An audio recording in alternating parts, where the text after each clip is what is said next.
Hi everyone, Kate Johansson here with Fast Pup Dog Training. I want to talk tonight about something that is near and dear to my heart, and it's about the mindset of getting a puppy. And it doesn't matter whether you're getting a puppy from, a purebred puppy with AKC registration or UKC registration from a breeder, or you're getting a puppy from a rescue. There are millions of dogs that are turned into the shelters in the United States every single year. And about half of the dogs that are turned into the shelter are put down. That's a nice way to say it. They're killed. About half of the dogs get killed. And this is because they have behavior problems. Dog training is not rocket science. I'm a dog trainer. And I'm a really good dog trainer.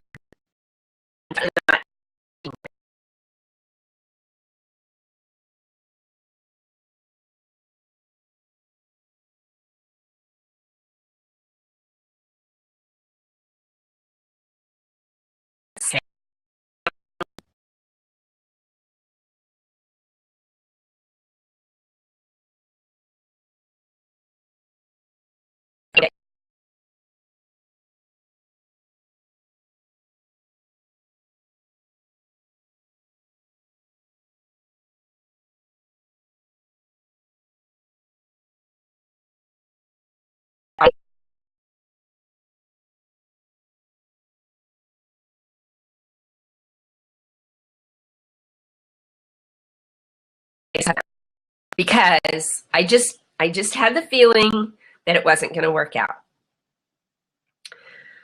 It's a young family. They have 5 little young kids, which that doesn't make any difference. If I had 10 kids, I'd still have a bunch of dogs. That'd be the only way I could keep my sanity if I had that many kids. I'd have to have dogs to keep my sanity. But they wanted the dog for Christmas because they were going to give the dog to their kids for Christmas. And I know. You're never supposed to get a dog for Christmas. There's so many books about it, and there's so many blog posts, and you're not supposed to do it. But guess what? My puppies were the right age to go to their new homes right around Christmas time. And some of the people that got dogs from me were getting the dogs for their kids for Christmas. But the other people that were getting the dogs for their kids for Christmas they had a different attitude. So the one family that got the yellow female lab from me asked me to keep the dog until just a couple days before Christmas. Like, they originally said they wanted me to keep her until the 24th, which I was totally happy to do, which means that she was going to be about, at that time, she was going to be at least 11 weeks old. So the puppy got to stay with me, the breeder, and her litter mates, the ones that were still here, and her mother, and be in the same environment that she had been born in, and get more and more socialized. And they really wanted to surprise their kids, but they also said that they had been waiting for years and years to get a dog because one of their sons was allergic. And so that's a red flag. I'm like, okay, how do you know that your son is going to be okay with this? Because if he's been allergic to dogs, he's probably going to still be allergic to dogs. And I don't want to place this dog in your home if you're going to go a couple weeks and then have, call me and say you need to bring the dog back. And by the way, if you get a dog from me, please bring the dog back. If you can't keep her, please call me and we'll make some sort of arrangement. I don't want my dogs to go to the shelter, the dogs that I raise. I have so much love and passion for these dogs, and I put so much of my heart into them. So I'm not saying that that if it doesn't work out for some reason, I've taken a bunch of dogs back. And for allergies, that's one reason. Gosh, you know, we're totally adults.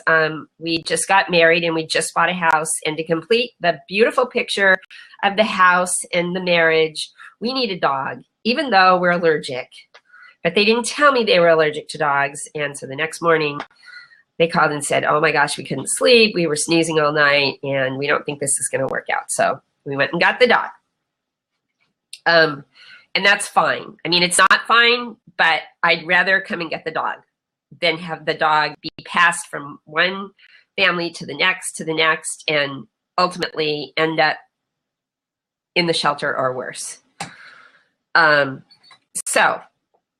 But that being said, so the one family, they told me that, oh, no, we've spent a lot of time. He spent the night over at friend's house, and we've talked a lot about it, and we understand, and he understands that the allergies are still going to be there, and with the dog, it could make it worse, but we want him anyway.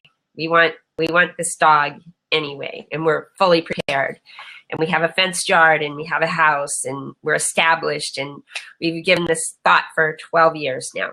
Okay, so, and sure enough, the dog is still with them, and they send me pictures all the time, and they love the dog, and everything is fine. This other family with the 5 little kids, they wanted to get the dog for me right away, and they were going to take the dog over to a friend's house who supposedly knows all about raising dogs and training dogs and so on and so forth. And that friend was going to keep the dog until Christmas. And there was just something about their attitude and just the way they didn't seem like they were that prepared.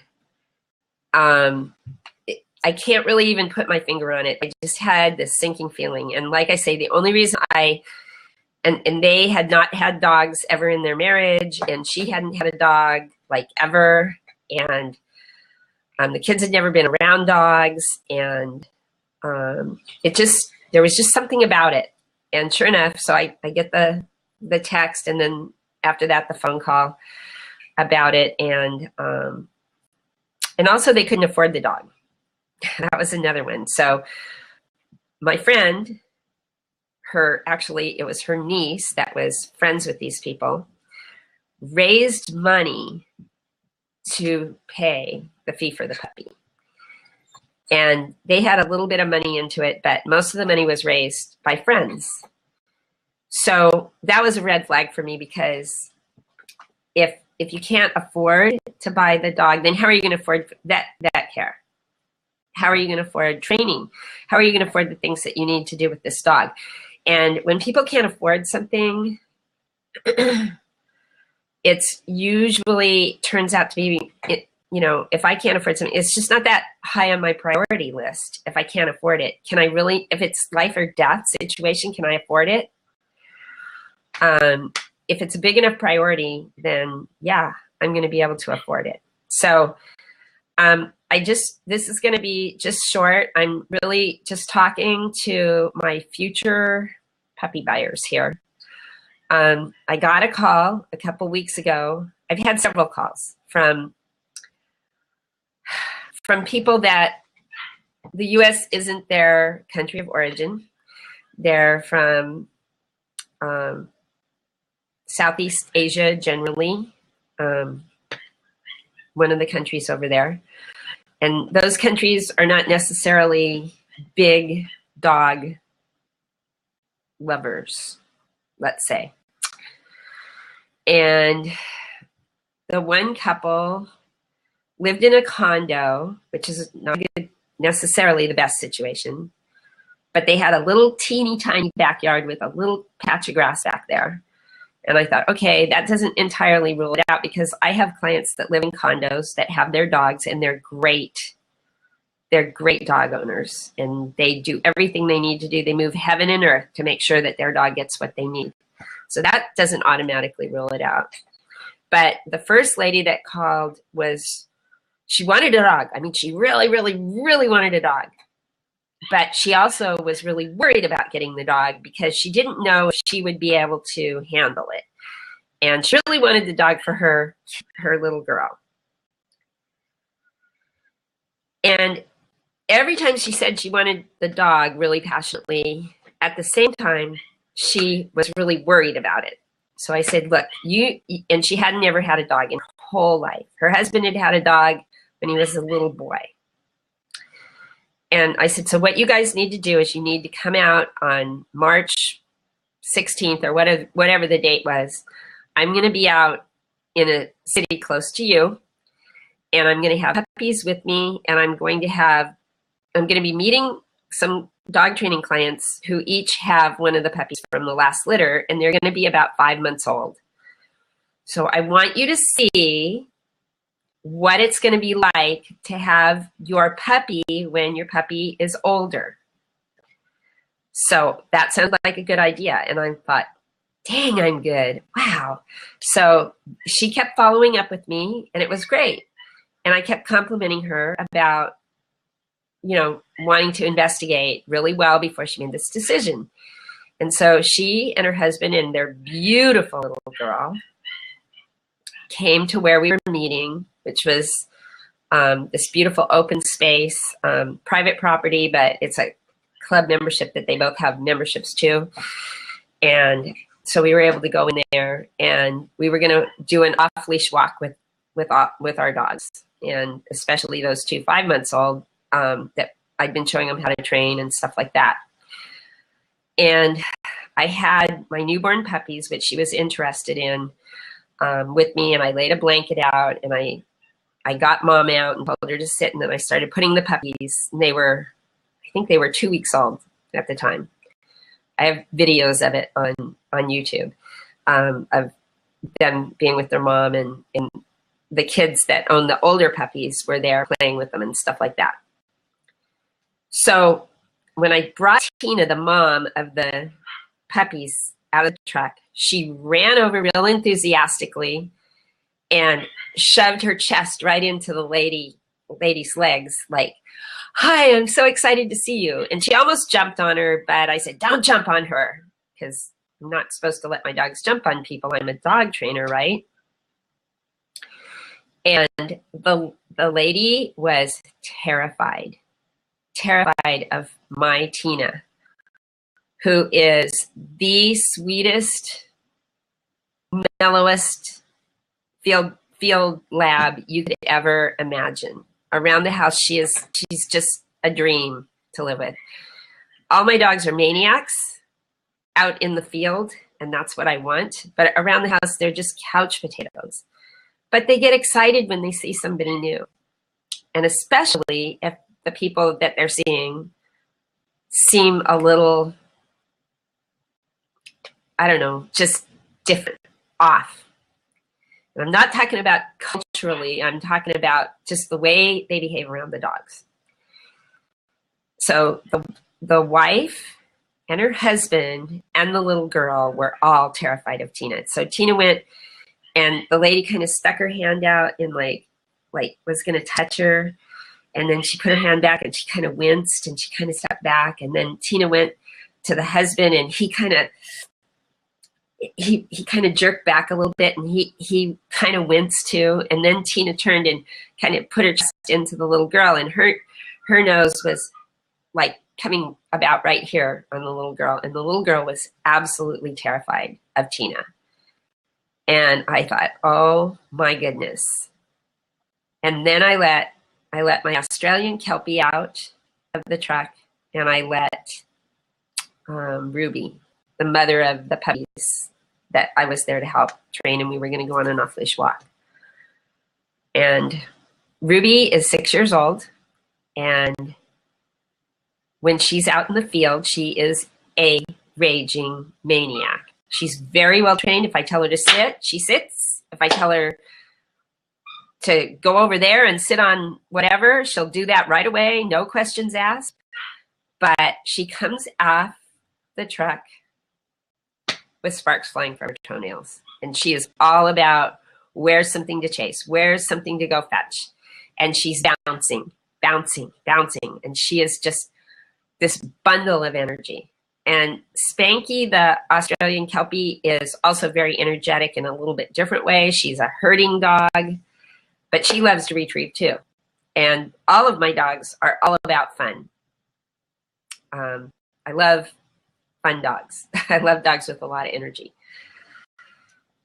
So I said, well, I'm really glad you guys are here. And, you know, this is what your dog's going to be like.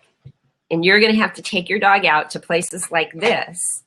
And you're going to have to really run him, and you're going to have him trained so that he can get this kind of exercise. They can't just go on a little wimpy walk around a couple blocks after you've been at work all day and they've been cooped up.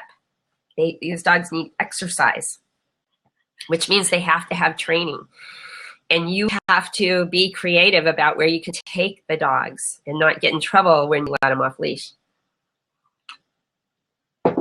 So it's not just I'm getting a puppy and the birds are singing and the violins are playing and the pixie dust is falling, and you get a puppy, and this is what I talked about in the other broadcast, that you're probably going to get your puppy at 9 weeks, 8 or 9 weeks. And then that next month is really, really important. If you can be off work for that next month, that would be highly ideal, because the puppy's brain is still developing like crazy. And so you want to get all your socialization done between the time they're born, and especially after 2 weeks, and 12 weeks, 13, 14 weeks, somewhere in there. Because once they get to be 5 months old, they start to change into an adult. And we know that if our children are not touched and picked up and interacted with, they're kept in isolation, like in an orphanage situation, that some of the tragic things that we've read about over the years, we know that it does brain damage to us, to humans, and it does the same thing to dogs. It does the same thing to any living being, but especially mammals, and we are mammals. So everything that applies to us also applies to the dogs. So I get calls all the time from people who got a puppy and they're really frustrated because the puppy isn't getting with their program. And I start to ask questions, and I find out that both husband and wife are working 2 jobs. They leave the house at 6 in the morning and they don't get home until 9, 10, 11 o'clock at night. And they expect the puppy to just stay where they put him and be angelic while the puppy's basically in a prison cell while they're gone. That is not okay. That is not. It's cruel. It's cruel to do that to a dog. If you are going to do that, you're going to be better off with a cat. Adopt an older cat that really doesn't care that much about people. Feed your cat, once or twice a day, and the cat will be happy sleeping on the couch, and the cat won't need you. Dogs are very, very social animals. Cats, not so much. Dogs live in packs in the wild. They're designed to be social. If they are left alone, their instinct tells them to be afraid, be very, very afraid. So going back to what I'm on fire about tonight is the people decided when the puppy was 6.5 months old that the puppy was too much for them. Now, they couldn't afford to pay the fee for the puppy in the first place. And they didn't want to bring the puppy home when they first got her. They didn't want to leave her with me. They wanted to bring her over to some friend's house.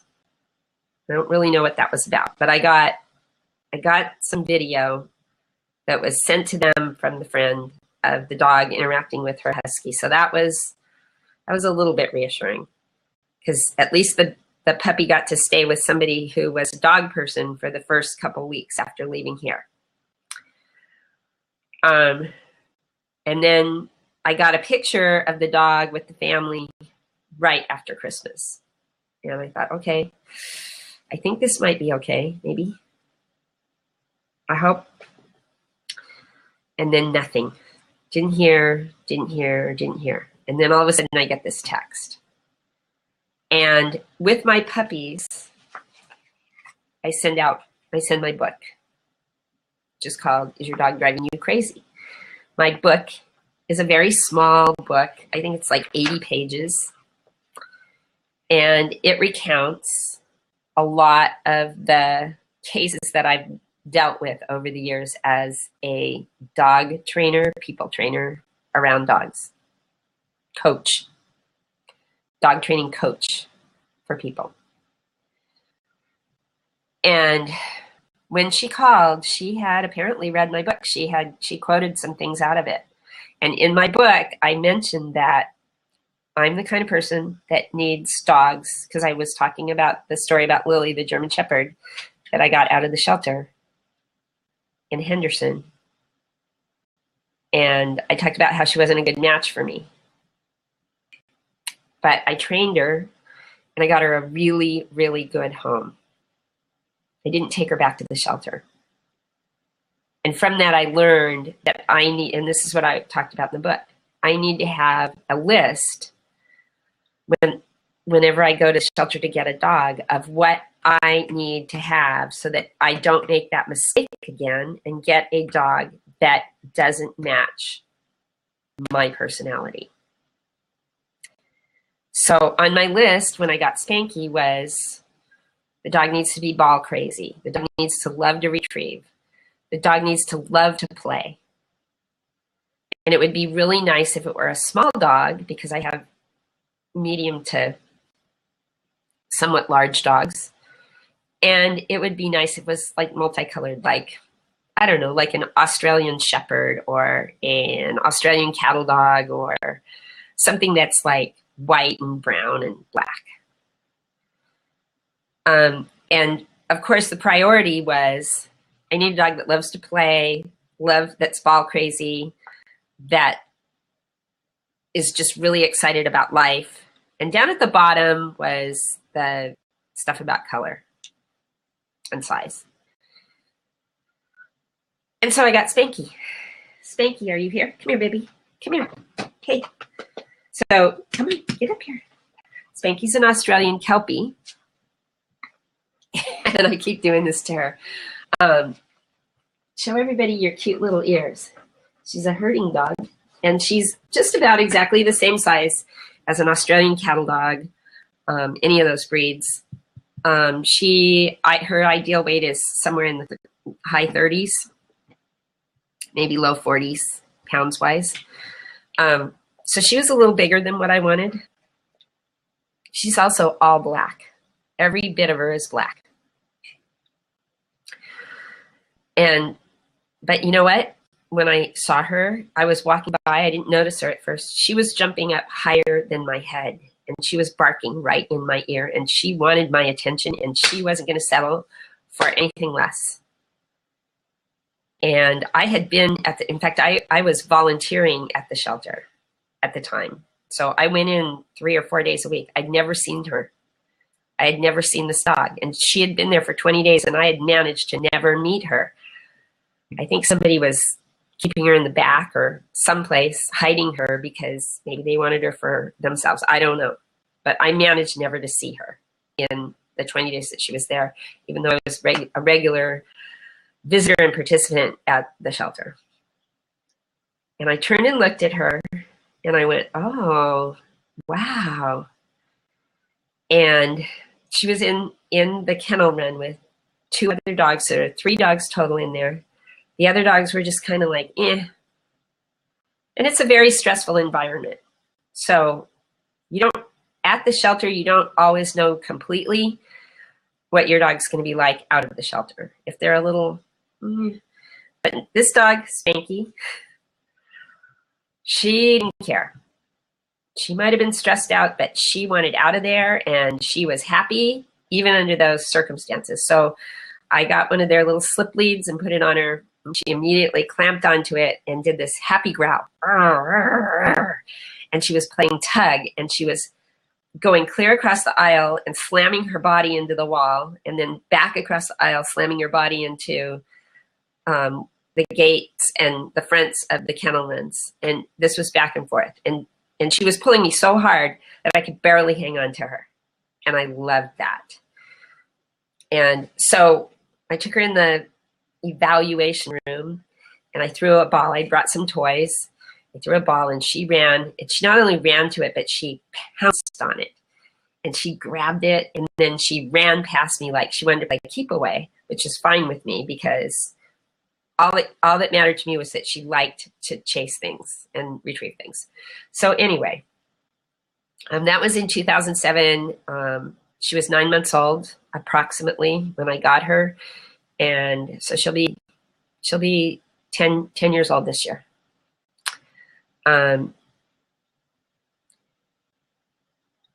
So I learned when I got the wrong dog out of the shelter. Never had that problem before because I always knew exactly what I was looking for in the labs, and I always had bought from breeders at that point. But my point is, I didn't take the German Shepherd back to the shelter. I trained the German Shepherd really, really well, put excellent obedience on her, even the trained retrieve. Taught her that she had to swim even, and she started to like it, like swimming. And then I found her a really good home that was a forever home. So these people called yesterday, and I'm really glad. I'm grateful that they called. And I want to make that clear. I'm really, really grateful. And I try to tell everybody, if I don't tell you, just know that the dog is welcome back with me if things don't work out. But I also try really hard to make sure that I'm placing the dog in the right home. So going back to the people that wanted the lab puppy from me in this litter, we met at that place, which is many acres, private property, and we were able to let the dogs off leash, and they were really afraid of the dogs. That tells me right there everything I need to know. Those people are not going to be good dog owners. You cannot be afraid of dogs and own a dog. If you do, if you're afraid of dogs and you own a dog, you're going to have massive, massive problems with the dog. Dogs need leadership. And you cannot lead if you're afraid of the people you're leading, or the dogs that you're leading, sorry. So we texted, they left, and the gals that had the puppies from the previous litter said, "You are not going to place that puppy with them, are you?" And I said, "No, absolutely not. But I'm trying to figure out, you know, how to let them down," because they were really excited about getting a puppy. But the reality is they're not qualified to have a puppy. So in the text that followed the conversation back and forth, I said, don't start with a puppy. You know, there's so many dogs that need to be rescued. Go to Old Dog Haven. Old Dog is my favorite rescue group of all time. Old Dog Haven, they only rescue dogs that wind up in shelters, or sometimes don't even wind up in the shelter, that take calls. The dogs have to be 8 years old or older, and it's usually dire circumstances. So when an old dog has lived to be 8 years old with the same owner, and now they're in the shelter, or they're threatened with going to the shelter, it's usually because their owner has either died or has had to go to a nursing home, or something really terrible has happened in that person's life. So Old Dog Haven is very kind, and they absolutely never say anything negative about any of the people that turn dogs into the shelters. They never say anything negative about anybody that calls. They focus on the positive, and they focus on getting the dogs homes. And I regularly reshare everything they put on, just about everything they put on Facebook.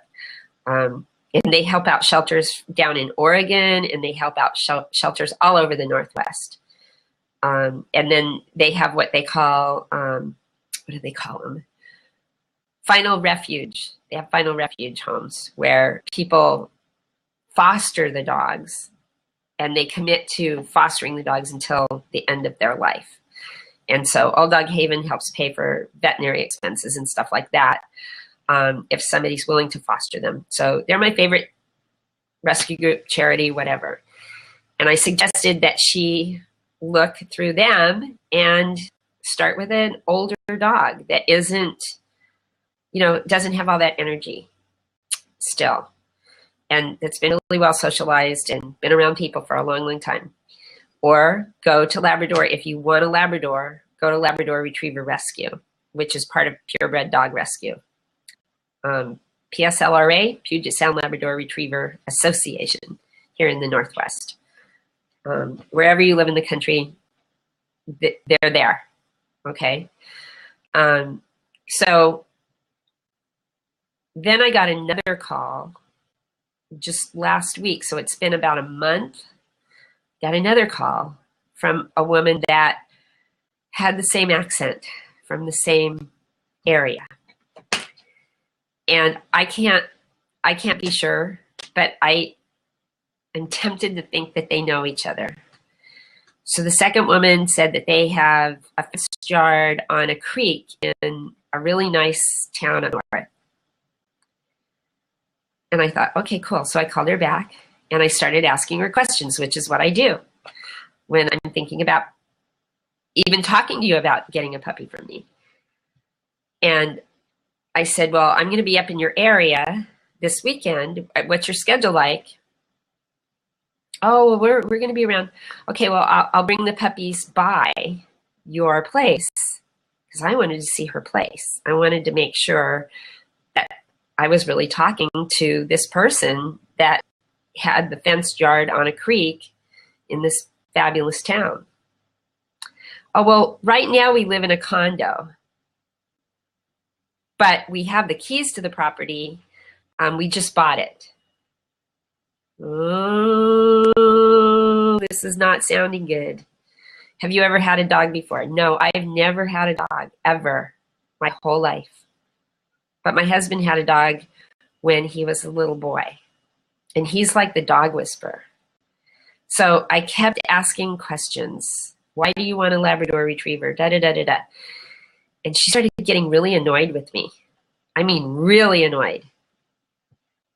And she says, well, I've done my research. So on some of the posts that I put out, like on Facebook, I said, in addition to the title, ready for your puppy, right? Maybe, maybe not. In addition to that, I said, why research does not get you ready for a puppy. You can sit there and read about dogs on the internet until the cows come home. But that doesn't prepare you for what's going to happen when your puppy gets there. So for people that have had dogs all their life and raised puppies before, and it's just something that they fold into their life on a regular basis, it's no big deal. But for someone who's never had a dog, getting a field-bred Labrador Retriever that's out of national field champions, that's a puppy that you're going to have to house train, keep in a crate, take them out every hour on a regular basis, be really, really consistent, spend a lot of time loving them, spend a lot of time playing with them, and spend time training them, and you've never done that before, I don't care how much research you've done, that alone does not get you ready for what's about to happen when you get a puppy.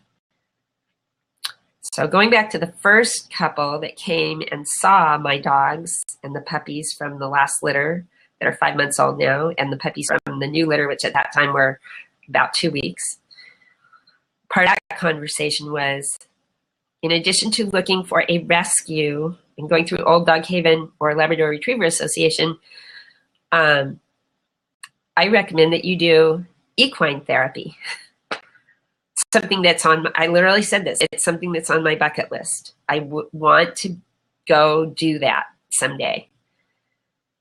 And that's where you go, you first pick out your horse out of a selection of horses. And I understand, I've read that that is the first clue that the person who's going to be coaching you and taking you through this experience, their judgment of you starts right with the horse you pick.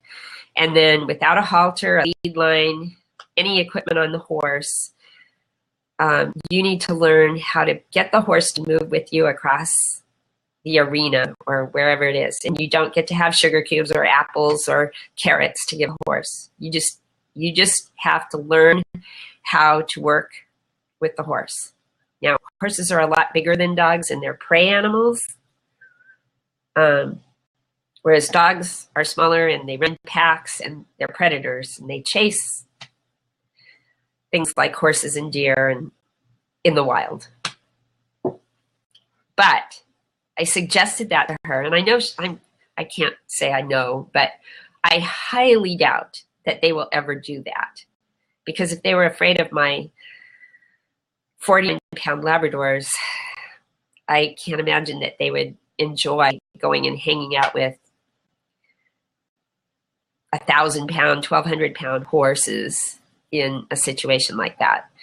But my point is that if you have not been around animals, you haven't been around livestock, you haven't been around horses, you haven't been around dogs, you can do all the research you want on the internet. You need to go be around dogs. You need to start learning.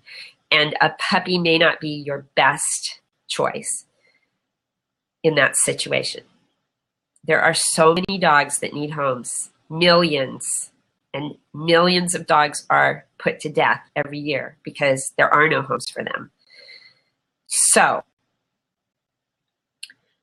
I'm so grateful that the family A decided to ask me to take the puppy back at 6.5 months old and not at 2 years old, because they basically did nothing with the dog. I can tell by her behavior. She hasn't had any stimulation. She hasn't had any socialization.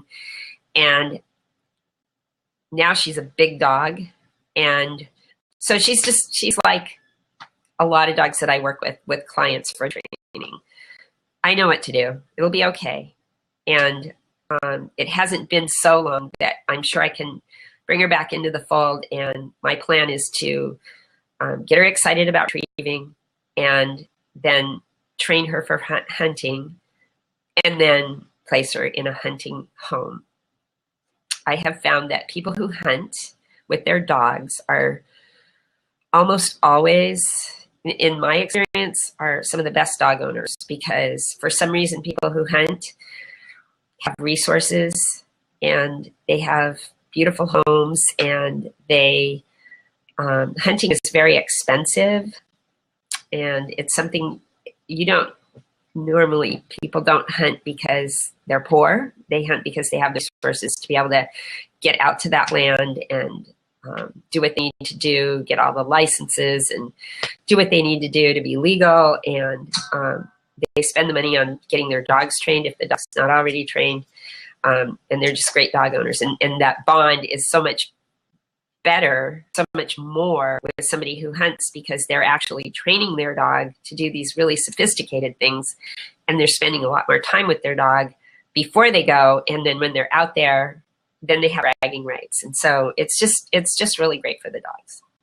So that's my plan with the 6.5-month-old puppy that just came back to me. So I'm really, really grateful to those people for making that call, sending me the text, making the call.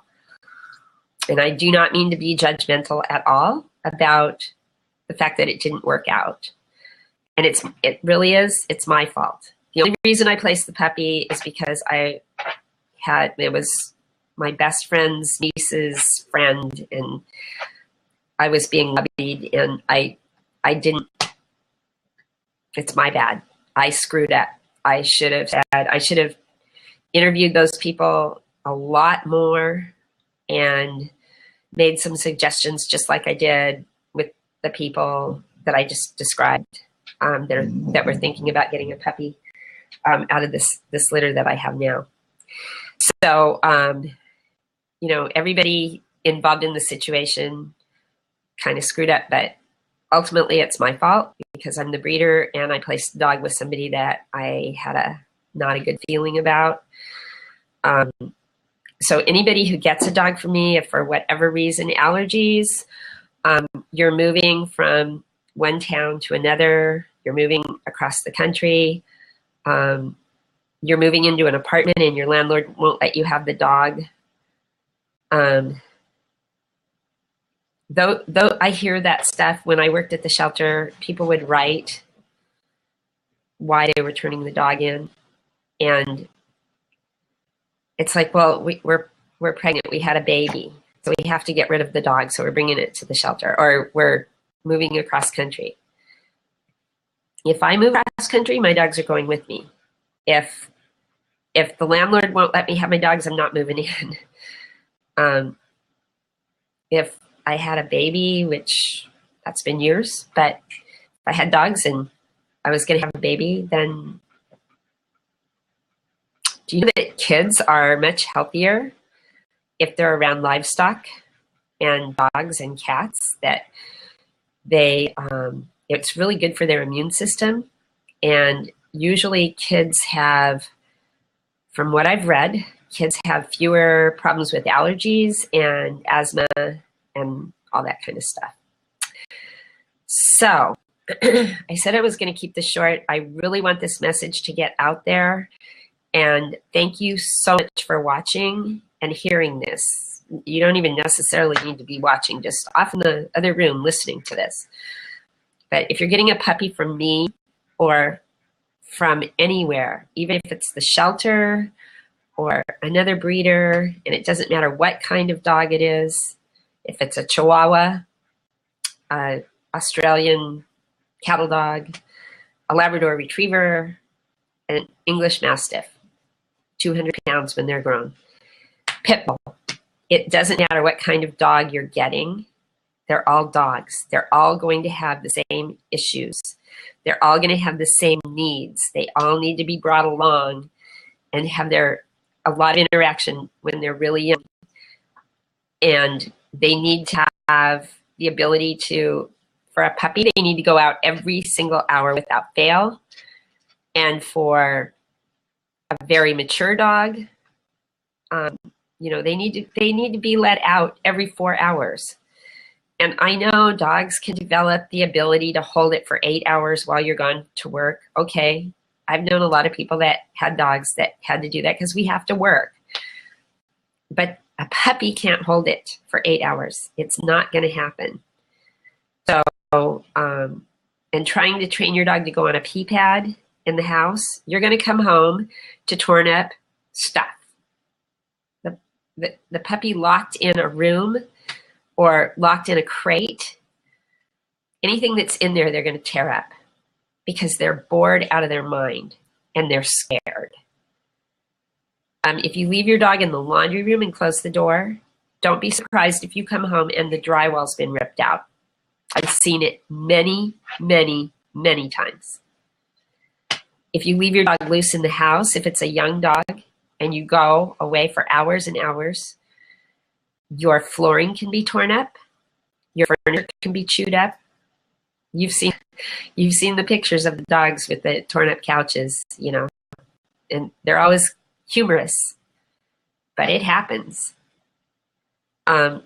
So you need to prepare. So if you want to know about housebreaking, I have lots of articles and I have a PDF that anybody, if you go to my website, contact me through the website, fastpup@gmail.com, or you can go to the website contact And I have a really nice PDF that goes over all the different things about raising puppies, including and especially house training, using a crate, training tools and methods, all that stuff.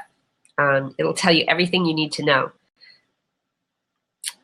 But it's not going to ensure success. Even reading my awesome book, cover to cover, is not going to guarantee success with your puppy.